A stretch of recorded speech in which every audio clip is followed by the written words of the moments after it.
I don't have the strength to go on. Well, it's just like chilling there, like outside the Let me do my thing. It can't be. They were all killed.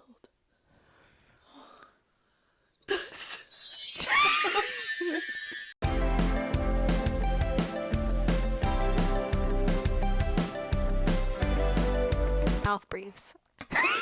Okay, stay focused. So I really want to talk about like our background knowledge of Throne of Glass, because like I had a lot of preconceived notions going into Throne of Glass, and I'd love to just briefly touch on those because I think they're relevant to how I processed it and my reading experience with it. The structure of our channel, we talked about we want to have series that we're reading. We decided on Throne of Glass because I started it. It's a very popular series. Yep. You read ACOTAR, right? That's kind of... Yes, I've read the first half of ACOTAR, Yeah. and then when I was looking at her other books that are really popular, I did research, and a lot of people said stopping halfway through ACOTAR and reading the Throne of Glass series is a good experience because ACOTAR is a pretty easy read. As someone who trains jujitsu and does combatives and stuff, the idea of like an assassin and like a morally gray female main character that's like coming of age and all that, it just felt like a good series. I wanted to read it, and we both wanted to read it. Yeah.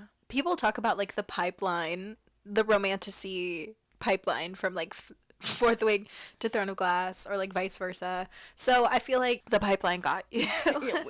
Not too basic. No, but in the best way. For me, I read Throne of Glass back when it first came out, like 10 years ago. And I remember being like, what is this? I hated Selena. I thought she was the absolute worst. I thought she was an arrogant piece of crap. I just did not like her at all. And I was like, why do people like this? And like, so I never read any of the other books. So obviously Sarah Janet is like an international phenomenon now. And I kept thinking, like, should I read Throne of Glass? Because I read the first 3 ACOTAR books, and I was like, that's it for me. I'm good with ACOTAR now. Like, I did it, experienced it, we're done. But then I was like, Throne of Glass seems a little bit more high fantasy, a little bit less romantasy. And so I was very curious about it. And so when Kate said that she had read the first... We were FaceTiming. Yeah. And I said that I read The Assassin's Blade, and I know that this is common for people going into Throne of Glass, not knowing what order to read them in, and how stressed out I got on reading it because so many people I get on YouTube or TikTok, you read it in this order.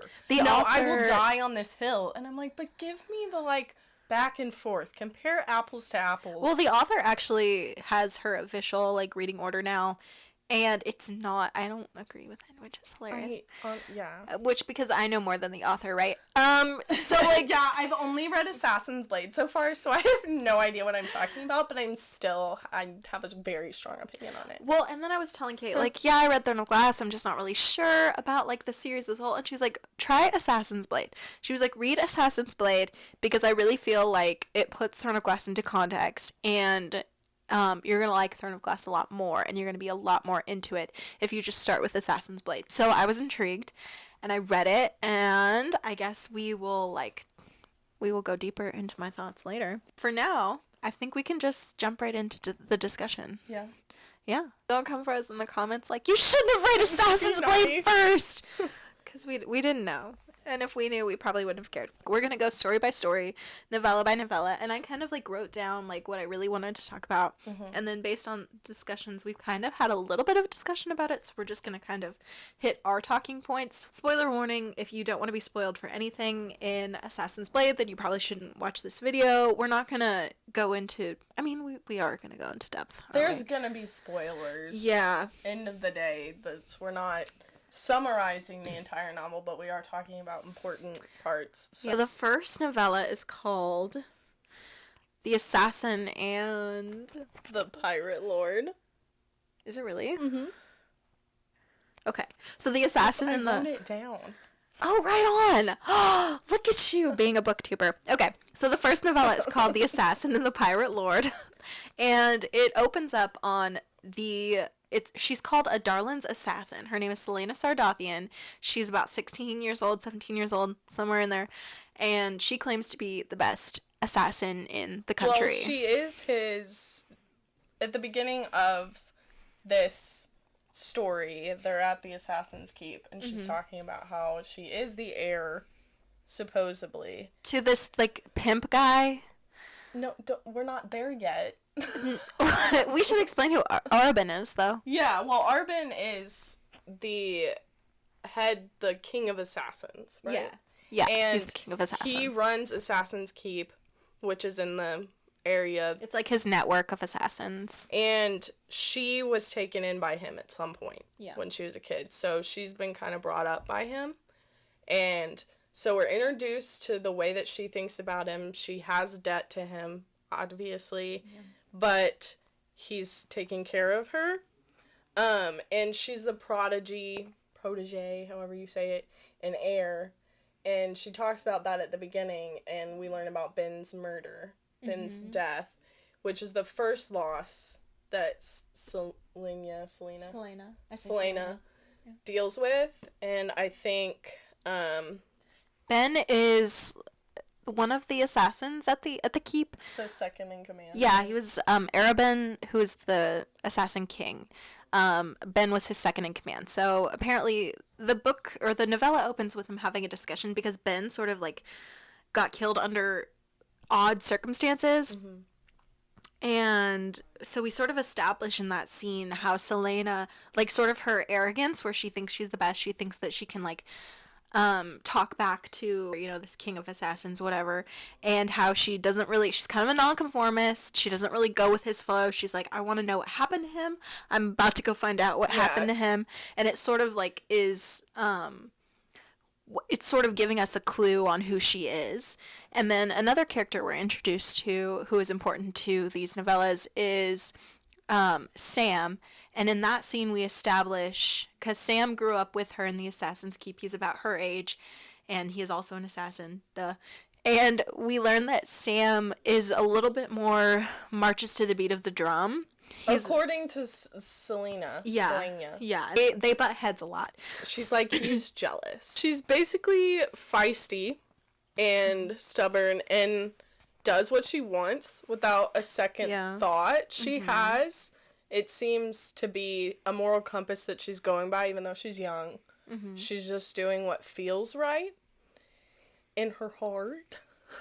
But I think one thing that's interesting throughout the story, how she goes about it, is she decides and she does it. That she doesn't have a lot of fear, or she doesn't think about those things as much internal conflict as you would think. And I feel like she's very instinctual, and I think that that's a good thing to bring up because it's part of what makes her survived. And it's also part of what makes her butt heads with Sam, is because he's very cerebral and she's very instinctual. And he's a rule follower. He does what Urban says, but they're also assassins. So when you're thinking about it, I think Selena's like, she's here because she has to be, especially as you go out throughout the book, the lack of choice that she's had in her circumstances. So she's kind of making the most of it, while at the same time she acknowledges that she's an assassin, and that's not, she can't stand here and be like, I'm a good person. And Sam being a rule follower, it kind of is like, that doesn't really make sense because you kill people. It's very interesting. Well, actually, I think that sort of theme of like their moral compass really ties into this first novella, because in this first novella they are sent on a mission to the Pirate Lord. That's why it's called The Assassin and the Pirate Lord. And Selena thinks that they are there for retribution. The king of assassins, everybody who does he's sort of like a crime boss, basically. So someone has done something that sort of like pissed him off, that kind of like, you know, he's her assassin pimp, basically. So the Pirate Lord has crossed the King of Assassins in some way. That's what they think. That's what Selena thinks. So Selena and Sam have been sent to sort of like discipline him. But when they get there, what actually turns out to be happening is they are there to sort of oversee the purchase of slaves. And Selena's like, what? Yeah, so they're in the Pirate Lord's office, and she's just going off on this man. Mm-hmm. Because she's like, I was like, sent here, I am Arabin's assassin, you're gonna listen to me. And he's like, okay, he's whatever. trying to make a lot of money off of selling slaves, and we're gonna enter a trade deal. So this sort of shakes Selena up because she kind of like, first of all, she's troubled by the fact that Arabin didn't tell her why she was really there. Mm-hmm. And also she's troubled by the fact that she's involved in slave trading, which she talks to Sam about it, and she's like, I know we kill people, but slavery tears apart families, which is like, killing also does that. We see sort of the beginnings of what her moral compass looks like. And her relationship with Arabin kind of, she's at a pivotal age, and so this is kind of the first hit we see of you can see by her going and getting Ben's body at the beginning, she's very loyal to people that have looked out for her and taken care of her. That was the conflict in the beginning, is she wanted to go retrieve Ben's body, and Sam was like, that's dumb, we're not gonna do that. So they are butting heads. Like, screw you guys. Pretty much. By the way, I went and got his body. Yeah, so then in the novella, she and Sam concoct this plan, actually it's mostly her, to steal the slaves right out from under the pirate lord. And so they're going through with this plan. She's sort of doing this distraction, misdirection game with the pirate lord, whose name escapes me. We keep referring to him as Rolf? Wolf? It doesn't really matter. She's doing this sort of game of misdirection and distraction with Rolf, and he's sort of like intrigued by her in that he's like, who are you? Because she's wearing a mask, she's in disguise. He knows that she's a Darlin's assassin, but he's like, who are you? Like, what's up with you? And she's being very secretive, and she's sort of like, you know, playing this game with him. We can kind of see that she should probably watch out because he seems really, you know, intent on finding out who she is and on tripping her up. But then Selena and Sam put their plan into motion to free these slaves. They really bond on this because Sam's mom is like a prostitute. So like their moral compass, again, there's a lot of moral gray area here, but they both kind of, this is when their relationship changes. As she grows closer to Sam is as Arabin's kind of showing her his true colors. Yeah. Arabin clearly knows more about Selena and how to use her than she knows about him. So basically their plan doesn't quite go off without a hitch. They're trying to cause this distraction so that they can then get the slaves, and it's a little bit complicated, but basically they want the slaves to sail away on the ships that they were brought in on. So she incapacitates everybody on the ship except the slaves and like sort of instructs them on what to do. But then Rolf shows up, and she has this sort of fight with him. I think it's revealed then that she's like 16, 17. Yeah. And she gets the better of him. And one thing that came out of that fight is he was like, why go through all this trouble for slaves? And she was like, because if I don't, who will? Yeah. And I think that's when I start to realize that she kind of identifies with those slaves in a way. They don't have a choice of being here. You come to find out later in the book the lack of choice that she really has, but she has that empathy and there's more stories that show that she knows what it feels like to be helpless, and she kind of wants to just give people that chance. I actually never made that connection of like why she wants to help the slaves so bad is because she identifies with them. She doesn't outright say it. Like, throughout reading the book, one of the things that, especially as the book goes on, I was like, girl, you are delusional. I was like, hello. But in these stories, you start to realize that while she maintains that delusion because she doesn't really have a choice of what else to do, this is the best circumstance that she can be in, she still does her best to, when, like with those slaves, she's like, I know what that feels like to a certain extent. The subtleties of each novella and how they weave into Selena's character is what made me say, okay, Sarah Janet, you're onto something here. Throne of Glass, apparently she wrote when she was 16, and I don't think there's a whole lot of nuance in it, but putting it into the context of The Assassin's Blade, I feel like I'm going to reread Throne of Glass and see so much more nuance. But basically, she and Sam are successful, and they sort of have their Sam first... almost dies. Yeah, so they have their first moment of kind of like, we care about each other, but we're not going to outright admit it, sort of thing. When she thinks he's dead, like when the rubble and all that, she's like, it was my plan. I should be the one that did this. Like, he didn't have to help and all that stuff. So she clearly, even though they like butt heads, when it comes down to it, she's like, I don't want anyone else to get hurt on my behalf. Because she knows she does things that are like, she's just doing what she wants to do. She's trying her best, I guess, not to hurt people in the process. We touched on, like, why did the author decide to start Celaena's journey here? And I think, like, what you said is, like, very much, like, hit the mark. Is this is sort of Celaena's first time rebelling against Arobynn and saying, no, I put my foot down. I'm not going to do this. Well, not even rebelling. It's, like, her first time of... I don't know what her relationship with him up until this point. Yeah, we really don't know. Even that time in the keep, at first I was like, oh, like, he's nice. He's like, don't mess with her. She's, like, this is a hard time. She's loyal to Ben. This is hard. And, like, he advocates for her.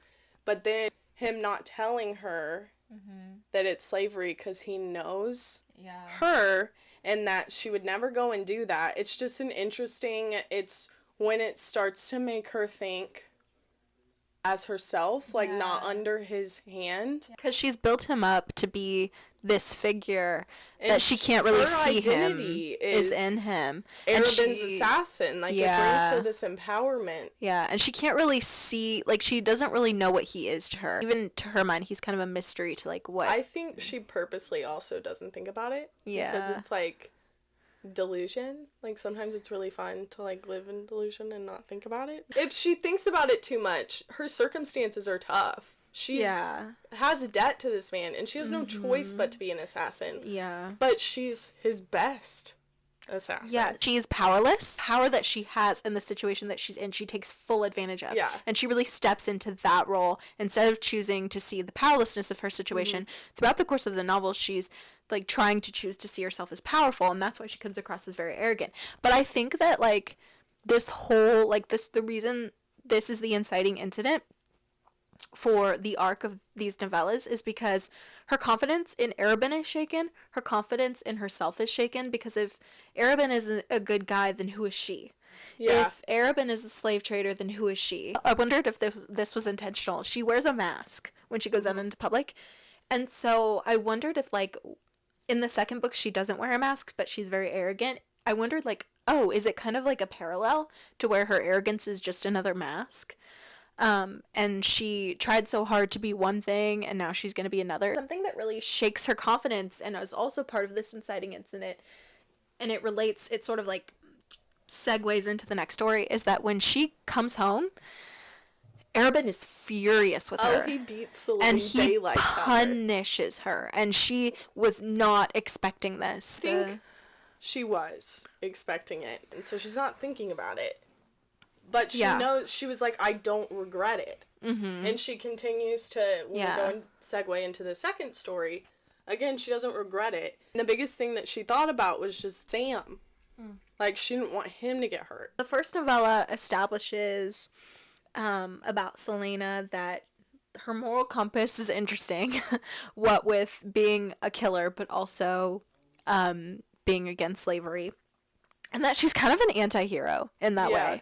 And then I think that theme of, like, anti-hero kind of really, it's brought further to light in the second story, which I think we can go ahead and transition into. Do you have anything else to say about the first story? I mean, the first story just kind of introduced me to her, and she's young. Clearly this is something that she's going to be coming of age, and how this influenced, like, how she's gonna make decisions, and like I said, her loyalty, her empathy, and her ego and stubbornness. But that was kind of the takeaways from the first one for me. Yeah, I think we can go ahead and move on to the second part. The second novella is called The Assassin and the Healer. Isn't it? Okay. Yeah. So this story actually opens with a barmaid in a tavern. Her name is Irene. And Irene is sort of down on her luck. She had big dreams. She wanted to go to this city to become a healer. Her mom was a healer. But she sort of gets stuck in this little small town that's like really kind of gross. She hates her job.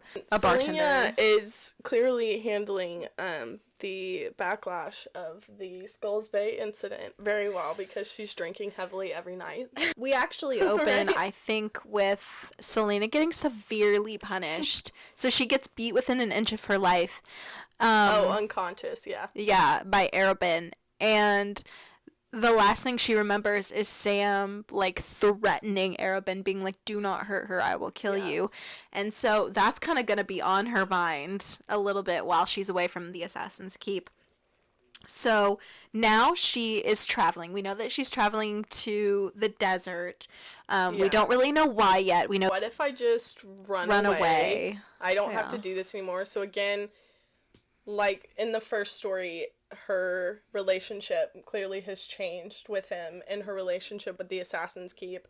And she's like, what if I just ran away? But then she thinks about it. And she's like, I think we're going to find out a lot more about about her delusion, about why she refuses to run away. And like, this is a spoiler for later, but about why she refused to leave the city with Sam.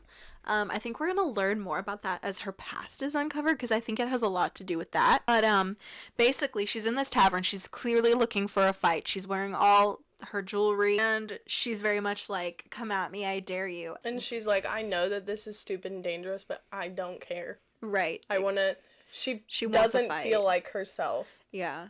And she feels very displaced right now, but she still has that. She's like, this is the one thing that I can do is ego, fight. yeah. Irene is like watching her and is like, girly pop, what are you doing in this tavern? Like, you are going to get robbed. So she's kind of like, she's like, but this is kind of cool. yeah, she thinks she's cool. She's like, mysterious. Yes. She's like, you're like, I kind of want to be like you, but low-key an alcoholic, but that's fine. I would be too, you know? Yeah. She's like, girl, I'm worried about you, but she doesn't say anything to her.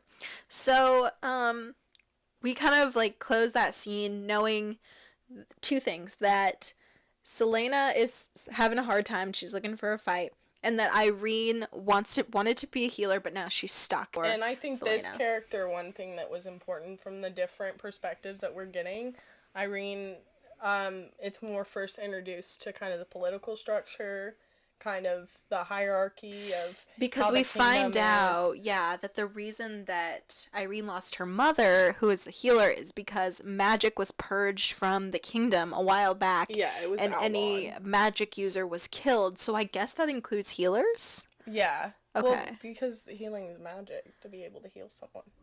True, but I always thought of like Irene as more of like her mother was more of a doctor than she was like a magic user. Well, she had the magic to but be that a healer, the superstition, but she had tinctures and things like that. Yeah. Well, the magic wasn't in the city anymore. We're learning that clearly there's sources of magic in some way. Like we're getting hints of the potential magic system or something in there. Yeah. Do you think it was like a witch hunt sort of thing where they were like, yeah, we hate magic, magic is gone, kill the healer? Yeah, well, because even though she didn't have magic anymore, anyone that used to be associated with it is killed. And this is when clearly Irene is displaced. Her character is somewhere that, because of the climate and the way that things are, she isn't who she used to be. She isn't where she used to be. She isn't with a family. And I think this is another example of, like, with the slaves, that why Selena kind of has some empathy towards her, because they're both in a situation that they don't want to be in. Yeah.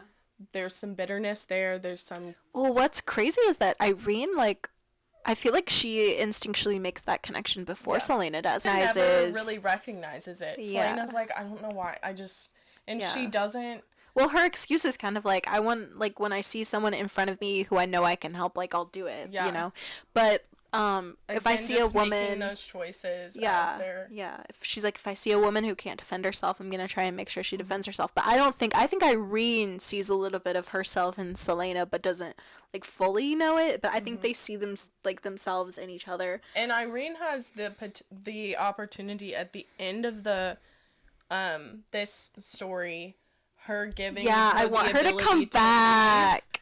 But she gives her the ability to leave as well as the ability to defend herself and to be. Yeah. And I think she's giving that to Irene because she herself can't really do that right now. Yeah. She can defend herself, but not against Arabin. But she can't, she's not free to choose. Yeah, she's not free to go and be on her own. But she doesn't even, at this point, I think she hasn't thought about, do I want to be on my own? She's like bouncing it around now. She's like, what if I just ran away? Because he did beat the crap out of me. So. Yeah. So basically what happens in the story is Irene is closing the tavern, goes to take out the trash, and Selena finds her in the alley, and three men kind of like, I think it's like three to five men, kind of jump Irene and are like, give us your money and all that. Kills them all. And then Selena kills them all. And then she's like, girl, I'm going to teach you how to defend yourself. Well, first she's like, girl, what are you doing in this dark alley? Yeah. And Irene's like, what are you doing in this dark alley? Well, they come, and then I think one of them gets away or something, or some of them. Yeah, I think Does she kill them right away, or does she just, like, get her out? And she then kills they come them. back, and she kills them. At one point, she's just like, Irene's like, why are you out here? And then she's like, go inside. And she just. Yeah, so then Selena's like, hey, I'm going to teach you a few moves to be able to defend yourself, just some self-defense. And so she does, and in the process of fighting off these guys, Selena got injured. So that's sort of the segue for Irene to be like, I'm going to help you, come inside, it's the least I can do, I'm going to, like, wrap you up and everything. And she sort of... And Selena does point out the juxtaposition between the assassin and the healer. Yeah. But the assassin being the one that liberates her and teaches her how to take care of herself. It's I think it's interesting. Well, they have that bonding moment because Irene kind of tells her backstory of how she wanted to be a healer, but now she's stuck. I think recognizing that in Irene and it's like, I'm an assassin and I know that that's not good. So I'm going to give you the resources to go and do good because right now I don't really know. Yeah, so Selena gives Irene some money. And how does it end? Like, because it's a relatively short novella. Yeah, I think it was my favorite just because I liked my favorite too. It's transitioning into the next novella that we go into. Yeah, but I definitely think a side quest. There's some complexity there because of the juxtaposition and the assassin and the healer. And I liked in the beginning just the, like, you're getting more of a concrete perspective on what happened, the backlash from Skulls Bay, and there's like, she was like, it was worth it, it will always be worth it, and the night the world had gone to hell, that's when Arabin beat the crap out of her. But her describing it like that, the important thing is she's establishing that was a big turning point in how she views the Assassin's Keep and how she views the dynamic with her and Arabin. Yeah. I think she realizes that things are never going to be the same because things aren't going to be the way that because she's made this choice, but she's not going to regret it. Yeah. But I think it does hurt a little. It's interesting. I was like reading that story being like, because Arabin, the reason she's in this tavern, the reason she's going on this journey is because Arabin has sent her to the Silent Assassins, which is this sort of fortress of assassins in the desert where she can be trained a little bit more. And he's like... In order for her to come back to the keep. So we're learning that this is not the beating... The living daylights out of her obviously wasn't enough. Right. So she's been sent on this journey. And that's why she's at this inn, because she's like going to have to take this long journey to the desert to train with the silent assassins. And she has to get a letter from the master saying that she's you know? Yeah. Well, she's legit. I don't know. At this point in the story, I was like, what is driving her? Because she's powerful. Like, she obviously can, like, survive on her own. Like, why is she doing this? And, what I didn't realize until, like, later in the story is, like, I don't even think she have a knows. Home, really. Yeah. This is all she knows. Mm-hmm. And I'm sure if she had a clear, better alternative, then it's fine. But she has things that, like, she's materialistic. Yeah, money, she's nice built things, this life for herself. That's yeah. like... Maybe again, it ties back into, like, she takes the power out of a powerless situation. So this is her being like, no, I've built this life for myself. This is the course I've chosen. Like, I'm gonna do it. But it's crazy, like, the juxtaposition between her, like, trying to take back power, but being ultimately powerless because she's being sent into the desert. The novella is relatively short, that one is. So I think we can go ahead and transition into the third one, which is called The Assassin in the Desert. Desert. Desert. I really liked this one because I don't know what it is about me and college, like in fantasy when they have like it's all they're learning their whatever they are. It's like the war college, like Hogwarts, all that. I don't know. This setting, I was just eating it up because I was like, oh, they're like, it's like summer camp. They're having a little assassin summer camp. And it's not, but I just really liked it. I liked all of the characters that we were introduced to. Yeah. And I felt like even how things played out, those characters are really interesting. And I think we learn the most about Selena. This is when it's just her. And when you start to realize, because in the beginning, when we're introduced to the Assassin's Keep, I'm like, oh, this is cool. She's like an apprentice and he buys her nice stuff, even though she has debt, but like, doesn't seem to be a big deal. And now that we're in this setting and as we play out and she's learning, I'm like, It's starting, I think when you compare the treatment of the master, he's just called the master, of the silent assassins to her treatment by Arabin, like, things start to become a little bit more clear. Dynamic between everyone. Because when he beats her unconscious, it's good vibes. You're like, I don't like that. And then you get to summer camp and see how everybody else treats her, and you're like, I'm not sure. Yeah, that you should go back. I'm not sure that you should go back, Selena. But basically, the premise of this one is that she has to get a letter of, like, basically like a letter of approval from the master. Mm-hmm. And she gives herself this arbitrary deadline of like a month. Yeah. But so she gets there and she's making friends, and the master doesn't talk, and some of the assassins are silent, some aren't. Mm-hmm. There are certain places where you can talk, certain places where you can't. It's in the middle of the desert. It's very hot. And the master is basically like, she goes up to him. She's like, I've come here, so you train me. And he's like, no, he nods. He's like, sure. But then he's not training her. So she's like, and then she makes this friend named Ansel. And Ansel's like, oh, I'd never been trained by him. Yeah. First red flag. And all these things. Okay, so are we talking about the plot twist yet? I think I'm gonna like go through a general like synopsis and then let you talk about the plot twist. But basically, Ansel is like, do all this stuff, and maybe the master will notice you and train you. They're besties. They go out on the town. Yeah, Selena. She really gets her like used to everything. Yeah. And they're friends, they're roommates. Selena like tries to run miles in the desert, and like she's like, I am a Darlin's assassin. Why is this not working out for me? But she's trying a bunch of things, and none of them are working. One of the interesting things is when she's like, I'm Ardalin's assassin or whatever. In this setting, everybody's like, I don't give a... Yeah, they don't care. They're like, whatever. Does it look like I care? Yeah, for the first time, okay. Her fame isn't really carrying her. And so her identity up until this point, she's like, wait. This is when she kind of... I feel like we get the most out of her in a setting where her under Arabin doesn't really matter that much. Mm-hmm. So we also find out that there is this lord, I can't remember his name, but Norik... Mm-hmm. Something like that. He lives very close to the silent assassins and has been trying to take them down. There's like a whole political thing behind it, and I like tried to understand it. We also learned that Ansel was actually her home was taken away from her by Adarlan, and her I think by Adarlan, right? And her, because Adarlan is, I guess, the king. No, it was by the king, like the whole kingdom. Right. There's all these different places that were taken by... I think his name is Adarlan, in order to form right? No. Ardalin, the king of assassins, did not. It was the king himself. Okay, so the king has been conquering a bunch of different, like, the surrounding lands. He's basically building an empire. Yeah. He's basically building an empire. And so we learn a little bit about, like, the political landscape and how things, like, power is sort of shifting.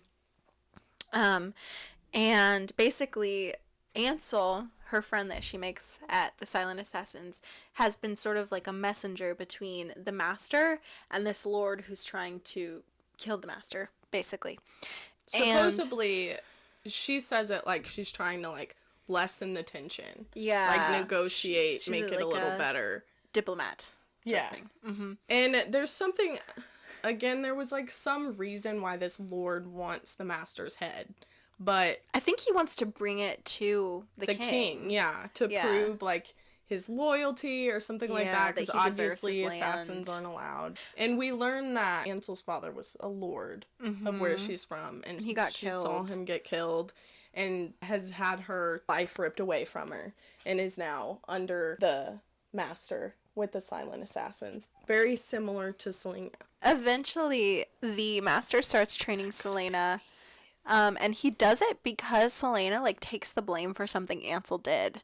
I think Ansel, she stole some horses, and then she did it without Selena's knowledge, but Selena was involved. And then they come home, and the master is like, who did this? What happened? And Selena's like, it was all my fault. It's all my idea. It was me. And then, because the master knows she's lying, but because of her loyalty, he decides to train her. So he's training her.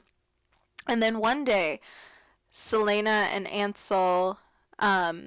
like, I don't know, Ansel brings Selena, like, a cup of wine or something like that. Yeah. And basically knocks her out. And Ansel was acting really weird. Yeah. Selena was like, what is up with you? And yeah. she was like...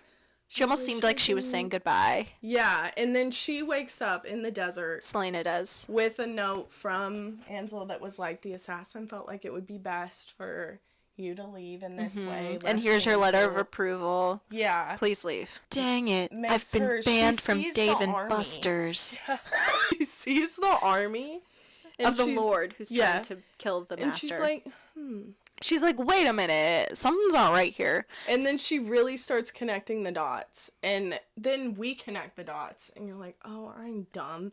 But at the same time, it's like, Selena, you're delusion sometimes. Because she's like, okay.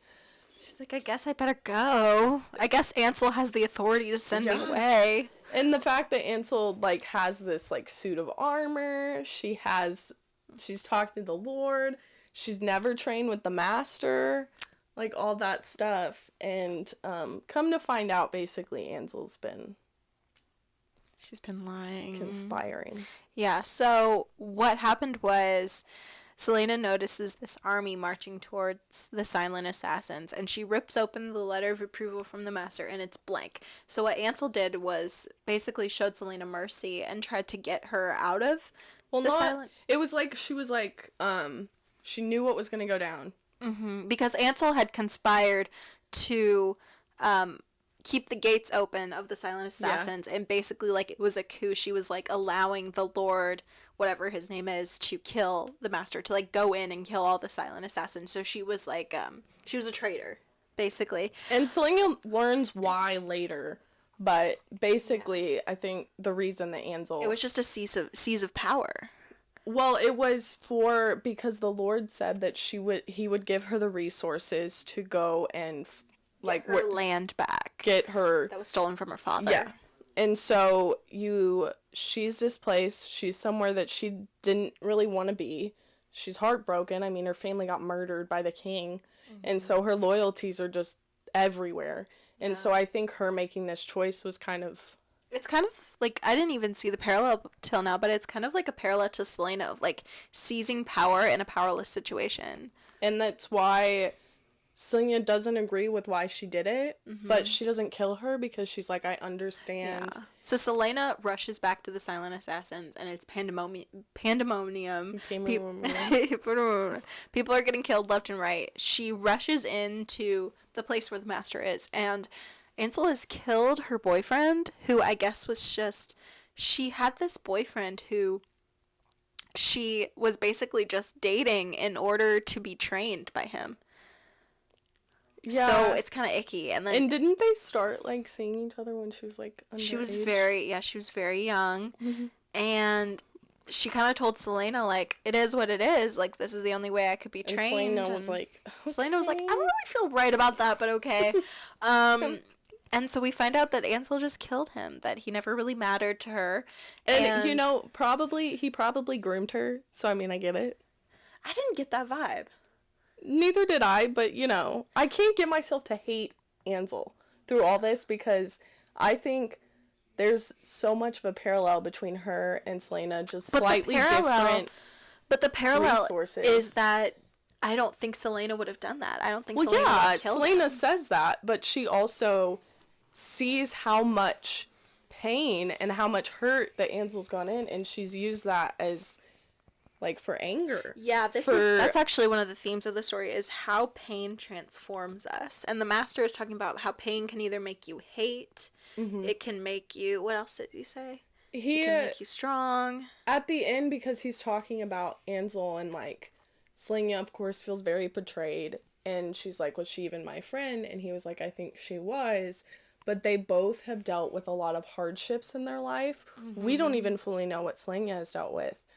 But Selena chooses to, like, make the most out of her situation, it seems like, but also doesn't think about it that much and lives in that delusional happy place. Yeah. She lives in her own world. Yeah. And doesn't really fester. Like, she's got, like, some angst, and she'll, like, fight with people and butt heads with people, but she doesn't really live for revenge, and, like, but clearly Ansel went down that road. And so I think at the end we realize that Selena acknowledges that she always has a choice, and that she had the choice, but the master kind of warns her to, like, don't be like that. Don't be angry. Yeah. Yeah, so basically Selena and Ansel duel, and Selena wins and says, like, I'm giving you 20 minutes to get out of here, and then if you are not out of reach of my arrow, I will shoot you in the head. And so she talks to the master a little bit, because he didn't get killed by Ansel. Selena saved him. And she's seeking to understand Ansel, because by her own admission, she's never had a female friend before. So she's kind of confused, and she feels betrayed, like you said. And then she goes up to the roof of this fortress, and she has waited 20 minutes, and she waits one more, and then she shoots, and Ansel's out of range. So she sort of chose not to kill her. She does feel very betrayed. This is the first time that she really admits that hurt her. Yeah. And it was like, so that hurt you, but then when Arabin was, like, doing slaves, that's like, so it kind of just shows the complicated she goes back to Assassins Keep Wounded, sort of feeling like the influence of the master on her is like, I can always choose. Oh, but the master gave her, like, a bunch of money. The master gave her a bunch of money. To, like, pay off her debt, and she's like, say less. Because she's indebted to Arabin. But I'm gonna walk in there, and I'm gonna be like, I don't have debt to you anymore. But she's like, but I'm still gonna stay. Yeah. And, like, work for him, and you're like, girl, what?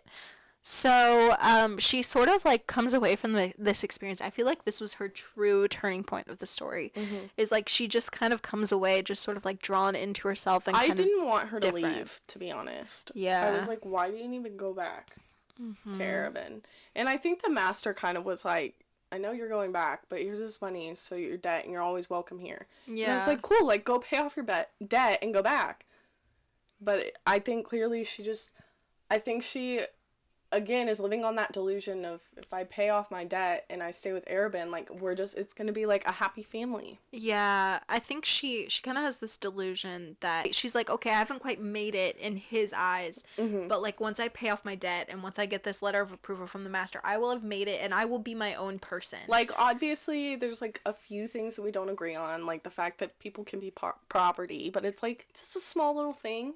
And he knows that I'm not gonna do that for him anymore, so, like, it's fine, we're cool. I wanted to touch briefly on, throughout her time at the Silent Assassin, she's thinking very much about Sam, and, like, the last words she heard from him, which was, like, don't touch her, I'm gonna kill you. Mm-hmm. And she's kind of like,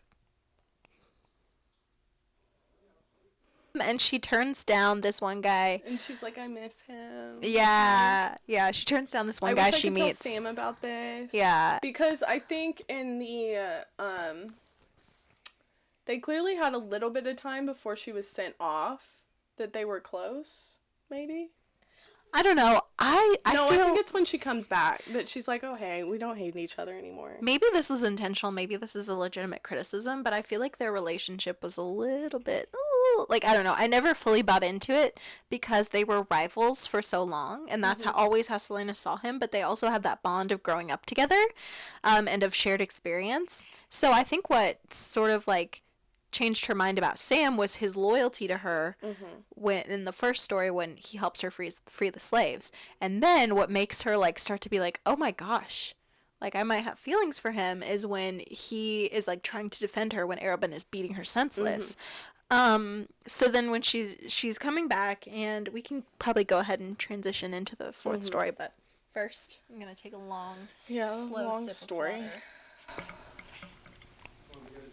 Fourth story is called The Assassin in the Underworld, and this was the one with Donoval where he basically Arabin lied to her. Okay, but I don't want to get into that yet. The important thing about this one is delusion is a tough thing. Elena goes back to the Assassin's Keep, and she's like, here's some trunks full of gold, Arabin. Like, my debt to you's paid and I'm outie. Well, she doesn't do it right away. She's like, I'm not going to talk about it right away because, like, he's sorry and, like, I want all this stuff. So, like, I think she's nervous about, like, she's clearly, there's a lot of internal conflict going on there that, again, she's not because she doesn't, like, buy her way out until later when, after he buys Lysandra. Okay, I forgot about that. So she goes back to... I think. It's after he does... I don't know. He did a lot of things in this story that I just... So she goes back to Arabin, and at first she was going to be like, I want to get out from under your thumb. I'm tired of you. I'm my own person. I'm buying off my debt, and I'm leaving. But then he's not like... leaving. She's going to, like, not live there, but still work for him. Yeah. But then he's like, really? Hey, girl. I saw how you felt about that whole slave thing. And I'm real sorry about that, baby girl. Let me make it up to you by sending you on this mission where you can actually help the slaves. And she's like... okay, that would be really sorry. But again, I forget that she's, like, 17 at this point, and this man is, like, there's a complicated... He's clearly manipulating her. He's groomed her. I genuinely think he groomed her. He has been cooking. Yeah. Because he's known her since she was a kid. We're also introduced to Lysandra. And there's... Okay, hold on. Before we get into that, she agrees to go on this mission because basically she's trying to take down this guy named Donoval, who is... Who Arabin said he's trying to stop... He's trying to He's, like, getting a list of all the people that are sympathizers for, like... slaves and like trying to free them and like and he has this list and he's gonna take it to the king who is pro-slavery and as this is going out, this was the first time that Selena the whole time is like, I don't know, like I'm just doing what I do. She goes on this mission, she's growing closer to Sam, and he helps her. She eventually completes her mission, but only afterwards does she realize that it was actually the reverse. Donoval was the slave sympathizer, and she killed him. There's also, you can go ahead and talk about Lysandra. And Lysandra is, Arabin has also invested a lot in her. She's a prostitute. Yeah, she's in this brothel, but she's like a high-end prostitute, so like... Yeah. Money, this is worth a lot. Arabin's very closely associated with this, like, brothel, and, like, they're, like, coming of age and, like, getting trained. There's this thing called the bidding, where all these sort of trainees, these young women, their virginity is bid on, and it's this event, and so Lysandra is preparing for that, and Sam is her friend. Like, it's gonna be, like... so big. She lives in delusion just like Selena. Well, she and Selena have this sort of like competition almost. She's like, she's a whore. And Lysandra has always been jealous of her because of the attention and everything that she gets. And I think Selena, like, personally, I would have been like not focused on the fact that Lysandra and Sam were friends. I would have been more focused on the fact that Lysandra is about to literally be auctioned off like an animal. They're both living, like, they have this competition, and you're like, guys, you're a prostitute and you're an assassin. Crazy how Selena could see herself in I think that's both why Irene she hated in Irene and Ansel. But not in Lysandra. Yeah. And I think that what that boils down to... because she doesn't want to admit it. She doesn't want to admit that Arobin has her. Because she's a little too close to home. Yeah. Well, and also Arobin gives Lysandra attention, and Selena sees Lysandra as a competitor for Sam's attention and for Arobin's attention. She's kind of like... because she... like, I think she sees... again, she just views it as Arobin's, like, just helping these girls or whatever, and like he's known her since she was little and like is close with the lady who runs the brothel, and so he's invested a lot in her so that she's gonna get a high bidding, so he can send her into a good life, just like he's done with Selena. So like she makes that connection. 17, and again I think it's on purpose. She's like not thinking about making these connections of like, no, I agree. I'm fighting the wrong people. She has to have flaws. Like, I get it. But I was kind of like, girly pop, no, stop. Sam has sympathy for these girls and friendship with them because his mother was one. And I think she was killed by, like, a jealous client. Yeah. Yeah, and so he has sympathy for them, and I think genuinely wants to protect them. Arobin wants to prey on them. Wait, so we don't realize that yet. Of course, he's giving me the creeps. I hate that man. This whole story. But then her bidding is important because throughout this story and throughout her killing this Donoval guy, it like all comes crashing down at the end. Basically, she finds out around the same time this guy is like... yeah, he's actually a slave sympathizer. And then at that same time, she finds out that Arobin was the one who bid on Lysandra, who bid on, to clarify, her virginity. And she's the same age as Selena. I just feel like we need a moment to appreciate how disgusting that is. That's when you really realize how deep, because she starts thinking about towards the end of the story, like, in a different setting, like, would we have been lovers? And you're like... yeah, no, she has like a couple different moments where she's like, he's not really master, my dad, lover, father, and you're like, honey, those are three That's not good. very different things. That's when she realizes, she's like, does he have other motives behind this? That's Well, kind of what she's saying. His bidding on Lysandra and his lying to her about Donoval is what makes her be like, okay, I'm done. Here's my last, here's the debt, and she gives him the trunks that the master gave her. Are leaving. Yeah, and she's like, me and Sam, we're out of here. Because at this point, she and Sam have she kissed. Buys it for like, both her and together. Sam to go live together. Yeah, absolutely. So I feel like major themes of this story were just like impulsivity and daddy issues, and like just sort of understanding her ties to Arobin and like why she refuses to see the truth about him, like how she kind of does but really doesn't. Like she comes so close but so far. So far. The Delulu is too strong. Yeah. And you're like, girl, it could have been you. Yeah. Yeah. And it makes you wonder, why did he I think he was grooming her too. As an assassin. I think he was grooming her too. I think he was grooming her too. I think that, like, I think I know why he chose to do that, but that kind of like ties into like our predictions about the series. So I think we'll get into that later. I have no predictions. But I genuinely think that he believed that if he just handled her right, she would fall into his arms at some point. And that's why what happens in the end. I think that's why it happens. But anyway, so also, can we just talk about the fact that she got that, what was it called? Spider silk? Yeah. And she gave it to Sam.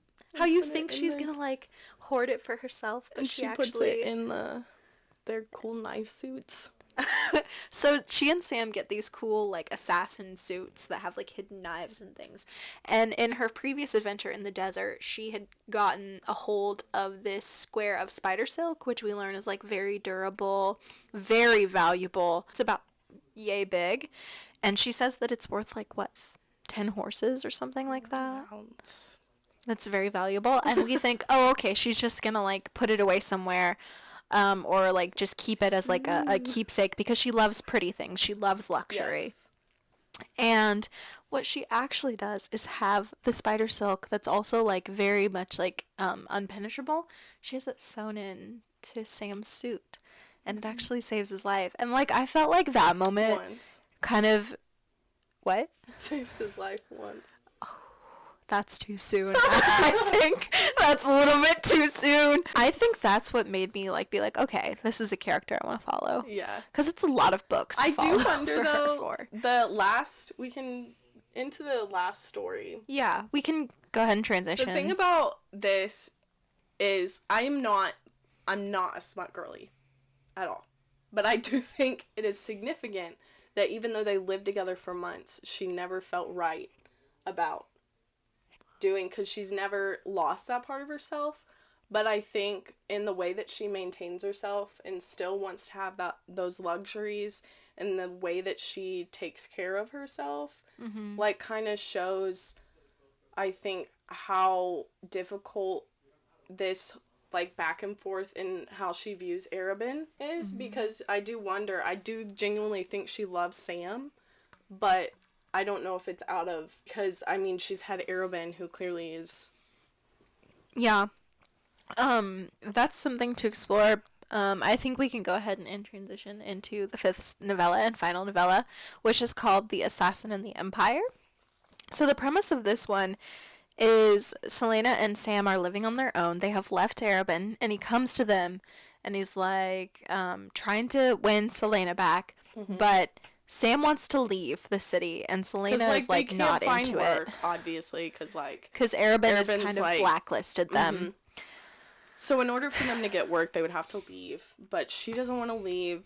She wants to leave on good terms. I think she, like, senses this, like... I think, again... She's still trying to salvage. She's not fully accepting the fact that how cruel... and manipulative Arabin is. Yeah. But I think that's why she doesn't leave, because I think she's just worried about what Arabin is doing. I think I have a different take. I think she doesn't want to leave because she was always holding out hope that she would be Arabin's equal, that she still can't let go of what she thought it was gonna be. I think she always knew that, but I think, again, she's at this weird age that I don't think that she fully wants to step out, and she's not admitting the fear there, but there's a lot of hesitation because she loves the city. There's things that she loves about her, where she lives, and all that stuff. But I think her not wanting to leave, again, she wanted to, like, leave on good terms. She's, like, putting off the inevitable. I think she would have eventually left. But again, she doesn't know who she is without being Arabin's assassin. Yeah. She doesn't, again, even that she doesn't know who she is without him. Yeah. And so I think she knows that she can't go back there. Like, he's clearly crossed a lot of lines, but at the same time, I think she can't, like, let it go. She doesn't know what the future looks like. And I think for her, it's always been very, I know who I am, like, I'm gonna... Yeah. And she doesn't have that. Like, it's not set in place. But then... they fight about it a bunch. She and Sam, because Sam wants to leave. She doesn't really want to leave. Bicker. And finally, she agrees to leave, but she's like, we need money before we go. And so so that we can pay off the keep, which is basically kind of like the guild. The guild. Which is like which is what Arabin's in charge of, but it's like, in order to be an assassin, like, you kind of pay dues to this guild. Yeah. And it's this network. It's like the union. It's how you get, like, jobs, all that kind of stuff. And so she's like, pay them off, because if we go somewhere else, like, they're gonna kill us. They're gonna be really mad. Like, you have to pay a parting fee. Yeah. To, like, so she's like, we need money to do that, and then we can leave and, like, be on our own, and, like, it'll be fine. And so I think it gives her a little bit more concrete of that's what we're gonna do. We're gonna go pay off the guild. We're going to be like, you know, cut our ties. Let's quit while we're ahead. You know, we're even. But then she and Sam choose the two most feared crime bosses in the city to assassinate. Well, Sam comes back and is like, we found a job that is going to pay everything off. It's going to... He took it without her. There's kind of this insecurity to Sam. I think he does feel inferior to her. And, like, she's kind of, like, well, I think he's in a situation just like Selena where he wants to get out. Yeah. And... Well, they sort of are having this tension because, they're wanting different things a little bit, but they want to be together, but he kind of, I think he felt like she didn't need him. I don't know. I feel like it was just, like, more, Sam always kind of wanted to, like, he never fully identified with the guild as much as Selena did. Yeah. So it didn't hit him as hard when they left. He was like, good riddance. Right. And for her, she's like, I've grown up here. I guess what I'm saying is I think the reason why he took that job, even though it was suicidal to kill these two people, is because he kind of was like, there, I did it, something on my own, like, I'm gonna be the leader, like, I'm gonna be the provider of this household, because Selena's so self-sufficient, and he just kind of, like, almost didn't feel, like, you know, useful, I feel like, in that way. I also think he felt desperate, like, he felt trapped. Yeah. And I think he kind of knew, but unlike Selena... He was like, he didn't want to, like, be running around in circles. Because, again, like, as we're concluding the story and they're building up to, like, when this job happens and they bicker about this and they go back and forth, I'm like, I get frustrated. Like, I can feel Sam because I'm like, what are you doing? You're going to run out of money. Mm-hmm. You can't go back to the keep. Like, what? Yeah. But I think, again, she's really processing everything. And I don't think she's realizing it. She's just going day to day. But she's still, like, hasn't processed everything. And she's just like, no, like, it's like... And Sam is like, I want to get out of here. Yeah. I thought it was kind of funny that assassins keep their money in banks. Like, I was like, I just thought that was really funny. Like, they're assassins. They do illegal things, but she's like, I gotta go withdraw my money from the bank, my assassin money. The last story kind of, like, went on weird, like, kind of drew on. Oh, I agree. I did skim a little. There were times that I was like, okay. So, basically, how it ends is Selena, they do this job, and... It does not go well. Yeah, no. Sam gets killed. Selena identifies his body, which I'm not sure he's dead. Because he was unidentifiable because he'd been beaten so bad.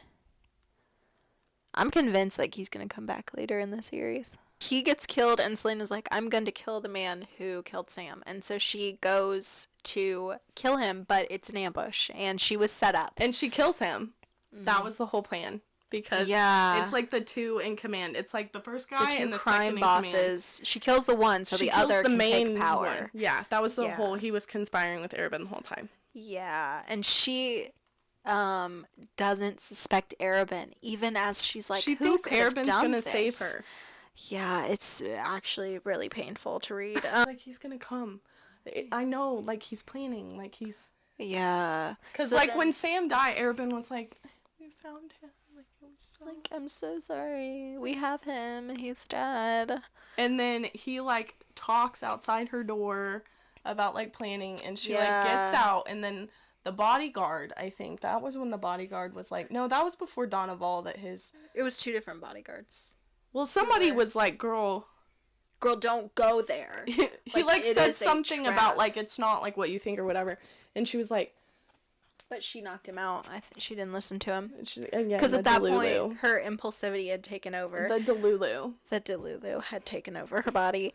So then she goes to be sentenced by the king. And we learn then that she is deathly afraid of the king. Like, she is terrified of him.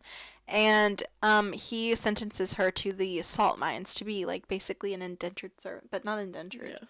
Like, kind of a low-key a slave in the salt mines, I think. So he sends her as punishment to the salt mines. It's all kind of a fever dream at the end after Arabin thing happened. It gets a I'm little just bit. kind of like... What I do remember from the end is that Arabin is talking to that crime boss who he conspired with, and the crime boss is like, "Why did you do that?" And Arabin is like, "I don't like other people taking my belongings." So we learn that he always thought of Selena as his, and he literally could not handle her rebellion against him, so he decided to get rid of her. I like can't quite remember how she ended up being captured. Yeah. I think it happened during the ambush or whatever. Yeah, it did. But anyways, she gets sentenced to the salt mines, and it's really horrible, terrible. People usually die early into the camp. Like, you're sent there pretty much to death, and the king is like, but you're not gonna die. We're gonna, like, you're gonna be close to death, but you're never gonna die. Like, no matter what, nobody can kill you. Like, you're just gonna suffer. Which is important going into Throne of Glass, but... We know that Selena's feeling pretty hopeless, and we've kind of gotten, like... This is when the delusion crashes and because she still does not think that Arabin did it. Well, it's like right at the end that she realizes Arabin isn't coming. Yeah. She isn't. And, like, there's a couple pages in there that she is just, like... But she never thought Arabin set her up. Yeah, I don't think she's fully accepting it, but she's feeling exactly how much her world has just completely crumbled. Mm-hmm. And she's like, I'm broken. I'm done. Like, I forget exactly how she puts it, but she's just like... I don't have the strength to go on. Yeah. And then she's in this, like, this wagon, basically like a prison on wheels. And we had kind of, like, gotten hints of this, but I feel like it was not built up to at all. She comes from this place called Terracin, and there's apparently this white stag. And it was, like, this story that she's, like, talking about it. I'm like, what is this? It's like Terracin. So she sees this stag in the woods, and she's like, the stag of Terracin. It was such a weird, like... It was very odd. The whole build-up. And it was, like, that was when it was just, like, oh, by the way, there's also these, like, stags that you thought that they were all dead, and they're magical, and they're tied to, like, the land that she was from. Mm-hmm. Very magical. Their magic was tied to this thing. By the way, and she sees it, and then she tells it to run, and it, like, reminds her of her home. And then you realize, like... That's when you realize, like, where she came from, what she was taking from, like, how displaced she is. Like, that's when you really start to be like, man, this girl's kind of been through it. It was odd. It was a little out of nowhere, but that's what gives her the strength to go on. So she enters... then, like, her being in the wagon and being so, like, I don't have the strength to go on, I was still like, but you are acknowledging that Arabin's a piece of crap, right? But not that he betrayed her. Again, because I think that we're not ready for that yet. Yeah, I don't know. We're not ready. We have to still live in delusion. Mm-hmm. So the novella ends with her being like, I'm going to walk into the salt mines with my head held high. I'm not afraid. That's what she keeps saying. Yeah. Because that was something that Sam said. Sam he will say, I'm not afraid. Even though he's afraid. It's like, really even though he's afraid. So what are your first impressions of the series as a whole? I really like her as a character.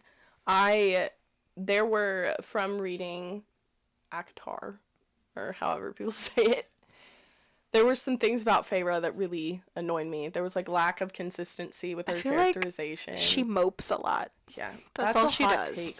We're not ready to discuss that. I love that series, but I really like her. She has a lot more depth to her character. The annoying things about her are partly because she's young. She's coming of age, and she's been through a lot, and she chooses to live on delusion. And as someone who dissociates, I get it. After I finished The Assassin's Blade, I called Kate, and I was like, okay, I get it. Because I finally was like, all right, I think I can get into this series now. I think this collection of novellas did change my mind about the Throne of Glass series, and I'm excited to see where it goes, which is kind of a huge turnaround. So congrats to Sarah Janet. My predictions for the series, I think we're going to find out that Selena herself is magic, and that's what Arabin is kind of like holding over her head, because he kind of hinted that she had this secret, and he's like, you haven't told Sam yet. So I'm thinking that she's going to have some sort of magic. Yeah, I think where she's from, I think that transition between the Assassin's Keep and where obviously Arabin like when all that happened with the political dynamic and stuff. There's obviously some stuff there. There's some things that we're gonna unpack. My predictions, I don't know. It's a long series and it's fat, and I've read a few chapters of Throne of Glass. I think they're gonna try to bring magic back. Yeah, I think that's been something. Definitely magic system. There's probably gonna be like some sort of like war. There's gonna be like different dynamics between like the prince, the king, the different Did you lands. catch like Dorian's cameo?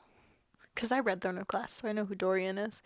When she dances with the sapphire-eyed prince, like the noble at the masked ball. Oh, that's him. I think so. Oh, I liked him. I was like, I liked him. I think she loved him, but in a sense that they're both in a situation where they didn't have choice, they were taken advantage of, and like they were there for each other, and like he clearly was like her first love, but in a sense of like the first person who's ever truly taken care of her. Yeah. Ultimately, I don't think it would have worked out. And I think that her grief for him was more born out of guilt than it was like, and this like, was the love friendship. Of my life. Yeah. Yeah. And the safety that she found in him and stuff. Yeah, I would agree. So overall, I'm excited. Are you excited? Yeah. I feel like Throne of Glass, I'm going to be like, oh, but then I'll be excited to actually get back into like the story and everything. Hopefully our thoughts were intelligent. I wouldn't go that far. Do you think people are going to enjoy watching this? I need to be confident. Like, I need to be delusional, like, getting, like, delirious. Okay, this is why we filmed this one first, because this was, like, truly trying to have intelligent thoughts. Yeah. Really pulled a lot out of me, so. Yeah. So we are going to be posting about a video a week. That's kind of the plan. They're going to be either short, long, you know, they're not always going to be long. They're not always going to be like this. And we're getting into the flow. We're getting into the rhythm of it. We'll get it. Like, be patient. We're going to work out the kinks. We're learning. We're new. For sure. Yeah. Yeah, but totally tell us what you thought below. Like, what was something that you think we should discuss in the next one? Are you excited for us to read Throne of Glass? Because I feel like everybody and their mother has read Throne of Glass. So you guys are probably watching this like, oh my gosh, they don't even know about, you know, this and this. And we're just sitting here like, la la la, you know, experiencing the story. We felt like it was a good start to... We already have series that we're thinking of doing in the future that are probably going to be a little bit more challenging than this series. So kind of getting into the flow of how these conversations will go. Yeah. We want people to be engaged with the videos. So, of course. Absolutely. Comment down below, whoever, like, if you have Put suggestions. Spoiler tags, though. Yeah. You know. I don't want to see... I don't want to see no spoilers. Just, kind of just give us feedback on, hey, I would like for you guys to discuss this. Yeah. Or this was kind of... You could have cut out the Stag of Terracin skit. That was, like, really good. If you guys want to nominate me for an award, I could get an Oscar. The next Throne of Glass video is going to be a month from now. So, gonna have to wait a month. And it's going to be on Throne of Glass. We're going to be doing about one of these a month, but then I think we're going to be reading sort of like Tower of Dawn, Empire of Storms, and Kingdom of Ash all kind of in 1 month. Because we're going to be doing the tandem read kind of like together, like our live reactions, and then we're going to be doing the same thing with Kingdom of Ash. We're going to do some discussions. We're going to do some fun videos throughout because we wanted to feel like, especially for series, we're reading this together, so we want you guys to be reading this with us. Hopefully, as we're doing these, a month gives you plenty of time. It's plenty of time to read the book. So I expect you to have it done. Wow. If you've been wanting the excuse also to reread it, here's your excuse. Reread it with us. And then watch our stupid thoughts and be like, oh my gosh, they don't even know about this. I feel very much like people are going to watch this and be like, ha ha, you don't know things. Yeah. And that drives me nuts. I want to know things. Thank you so much for watching this first discussion from Lit Ladies. We hope you enjoyed. You can be intellectual and still be a little goofy gooper sometimes. You know how I still remember how to spell desert? It's because dessert is 2 S's because you want more of it. Yeah. I didn't go to school for literature or anything. So if you guys are choosing to listen to my opinions and take that as absolute truth, that is your problem. That sounds like a you problem. All of this is probably gonna get cut because it got weirdly aggressive. Dang it! I've been banned from Dave and Buster's. This is embarrassing. Can I just... Hold on. This is gonna go in. Bear with me. Bear with me. Bear with me. Bear with me.